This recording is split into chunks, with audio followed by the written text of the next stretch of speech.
Now, when you think about batons, oftentimes you think about law enforcement, and batons, truncheons, whatever you want to call them, are the oldest, less lethal tool that has been utilized by law enforcement pretty much anywhere in the world. There's records of these being used literally centuries, even thousands of years ago, by law enforcement officials, people that are trying to keep the peace, as a way of delivering some impact. Oftentimes we call it pain compliance. Okay? And so I want to talk a little bit again about that. So when you talk about batons, okay, batons in general, including expandable batons, we're talking about the ability to generate blunt trauma. Okay? And I've heard people before say, batons are not effective based on maybe the experience they had in law enforcement or with experience in other areas. But to say that a baton, an impact weapon, is not effective is to say that any type of blunt trauma is not effective in general. To say that punching is not effective, kicking is not effective. All a baton is a tool that's utilized to generate blunt trauma. Okay? So if you think about, if you got hit by a baseball bat, if you got hit by a tire iron, if you got hit by a crowbar, a lead pipe, okay? These are all things that you think, yeah, if I got hit by that, depending on a few variables, it can hurt, it can be effective. Okay? And the same thing is true with a baton, right? There's a number of variables there. Some of those variables are the tool itself, the qualities of that tool, okay? Meaning the length, the circumference, the density of that tool. And then there's the wielder of the tool, the end user, and the variables that come with that portion there. Okay. I've got here a common police baton. This is actually a baton I utilized when I was a full-time police officer and worked public order during the Winter Olympics here in Utah. This is a very common type of what's often called a straight stick. Okay? And you can see it's got a good circumference to it. The weight is not too heavy, not maybe a little bit light for me, but again, when talking about police tools, oftentimes you're trying to find one tool that fits all, meaning tall officers, short officers, strong officers, weak officers, male officers, female officers, so on and so forth. So it's just kind of a general one-size-fits-all type of a tool. And it's pretty good for serving, its intended purposes. Okay? The density of this tool and the length of it are going to be some factors that make this effective or not. Okay? The density, meaning the ability to generate some kinetic energy. Okay? As I hit someone and I'm trying to generate some pain or potentially some injury, the more kinetic energy I can generate with this tool, the more effective it's going to be. And there's a couple of key components of kinetic energy. One of them is going to be velocity or acceleration, and the other is going to be mass. Okay? And the tool here is the side that is going to determine what kind of mass is there. Right? And so the more mass that's in this, the more that side of that equation is going to be enhanced. The less mass I have in this, then that's going to diminish. And which is going to kind of come in when I talk about expandable batons. Okay? And then we talk about acceleration, then you're talking about the ability of the end user to get some good speed and power in their striking. Okay? Now, the pros of a baton like this is a straight stick is the ability to kind of have a little bit more mass potentially. When you talk about expandable batons, oftentimes you're talking about a baton that has to be able to close into itself. Okay? Therefore, each portion of that that's going inside the other has to get smaller and smaller. And there you see, this is kind of a first generation, I guess you could call it, of expandable batons that were really utilized to a wide degree by law enforcement. This is an ASP brand friction lock expandable baton. Okay?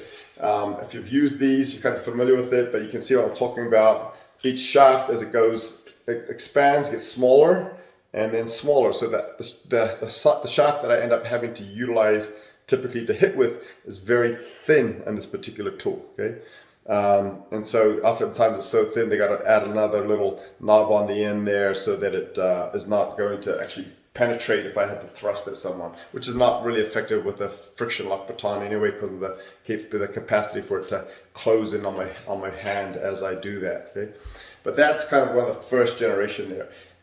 And again, it was, there were some pros and cons to it. It was, again, a first generation of baton, so it was more readily available. I could keep it on my belt when I need it, okay, and I have it there, just like with a firearm. If I'm going to get in, if I know I'm going into a gunfight, I prefer to have a shotgun or a rifle with me. But a handgun is something I can have with me at all times, and it's available in that emergency when I need it, and I don't have time to get other tools. Same thing with this. It's just the expandable baton. It's something small, compact. I can have it on my belt at all times. And in fact, when I was a new police officer in the two departments I worked with, Salt Lake County Sheriff's Office and Salt Lake City PD, the baton was something that we had, but everyone still had one of these. And at least with the Sheriff's Office, we still had a ring on our belt, so if we knew we were going to a quote-unquote hot call, something that was high probability of turning into a fight, then we would grab that out of our car, ring it up, and I'd have it with me. Okay, so we had the options, understanding that, yeah, that was probably going to be the better tool. Okay, but that again was on my belt at all times when I needed it, and I didn't have time to go back to my car to grab that. Okay. One of the problems we saw with these is, and again, as my experience as a police trainer is, one, we saw a lot of bendage. Okay, we just saw a lot of them that would bend when they were for a friction lock baton or an expandable baton. If it bends, it's not going to close in on itself anymore. So that was one of the issues we saw. Probably the bigger issue was just the fact that that side has such little mass that officers, and I've experienced this myself, carrying these on the street, would hit people, and it just wouldn't be effective. Not because batons are not effective. Sometimes it was the tool had a lot to do with it. Sometimes it was the end user, okay? But the tool, with no mass there, if you kind of think about, if I just had a hanger, a clothes hanger, right? A wire clothes hanger, and I just opened up and I hit someone with it, right? It's metal, right? It's just very thin. You can think about how effective that's going to maybe hurt. It's got that kind of a whipping kind of effect, but it's really not going to stop anyone that's intent on doing their criminal actions or their violent actions. So that was one of the problems, the confidence in the tool that, or the lack of confidence that these types of batons brought. And I know officers that whenever they took these out, they didn't even try hitting it with like it was intended. They would turn it upside down and like a baseball bat, and decided that they were more effective hitting with the handle. Okay, which is probably out of policy in most places, but I know officers that would do that. Okay, another generation you started seeing come out in batons, and again, I'm not getting into all manufacturers here, but just a general generation kind of technology. You started seeing locking batons like this Monadnock Auto Lock. Okay, it's better in that it is physically locked open. Friction lock batons, sometimes when you hit, breaks the friction and they close on you in the middle of a fight. And so you don't want a baton that you're trying to open in the middle of that altercation.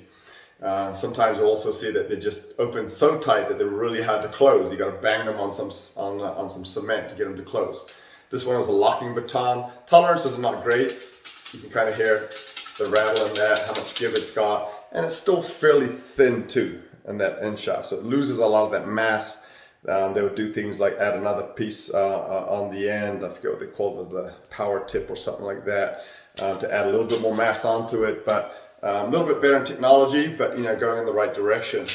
Again, there's other batons. ASP came out with a locking baton about 15 years ago or more.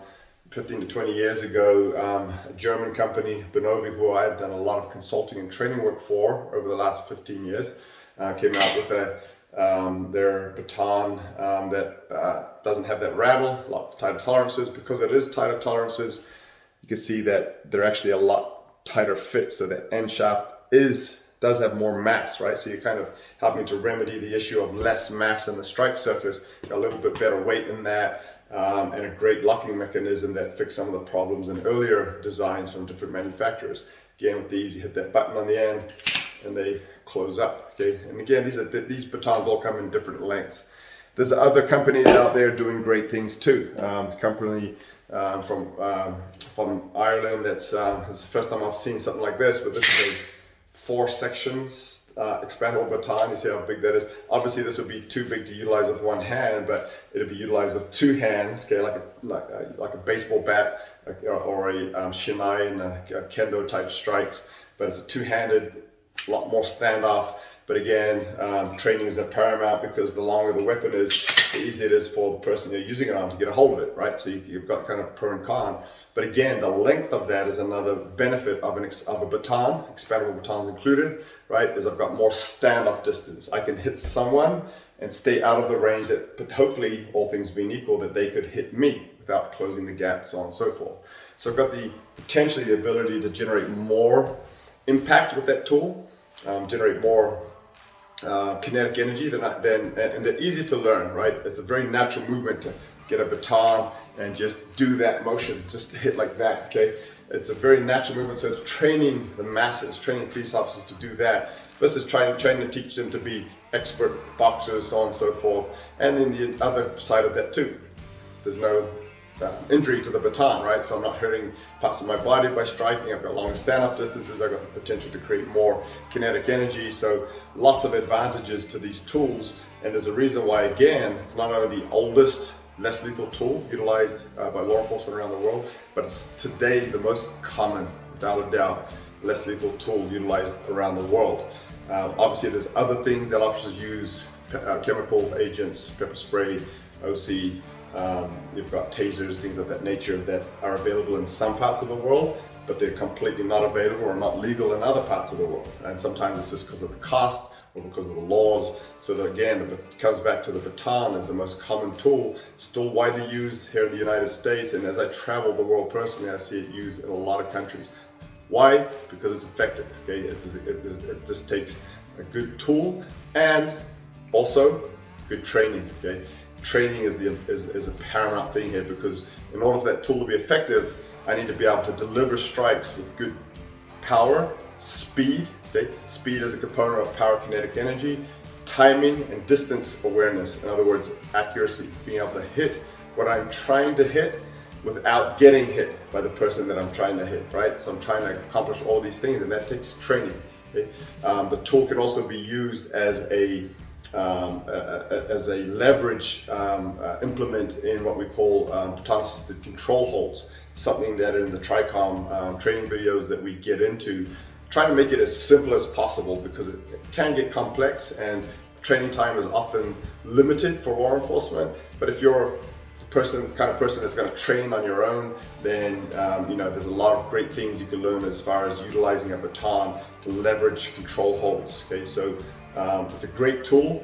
It requires training. Okay? There's a lot of great training that we for this tool that we have in the TRICOM Expandable Baton program. So check them out. And for the next few days, this is the longer video of this week, but for the next few days, I'll be putting out a few more videos talking about some of the pros and cons of an expandable baton. Look forward to it. Talk to you then.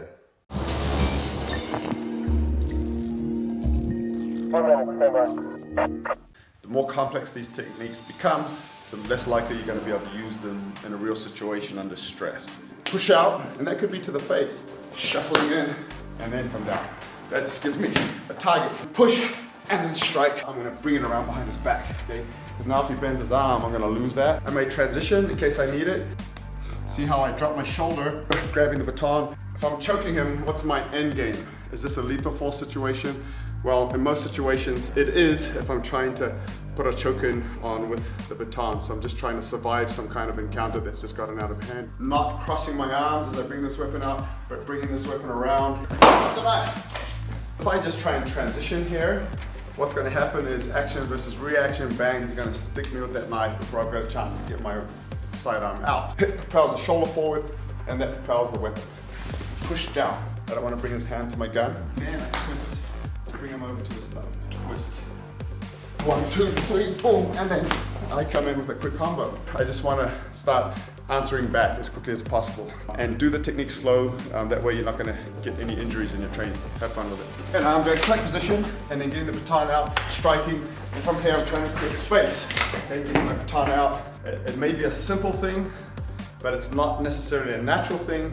Same principles of power. And just do it slow to start off with. Get your distance and timing. I'm here in a real world environment. There may be things on the ground. So just be cognizant that those should only be done at the opportune time. Most people will need some training in, and they always will end in the exact same fighting posture. I'm going to use my training partner here to kind of help illustrate that change in distance.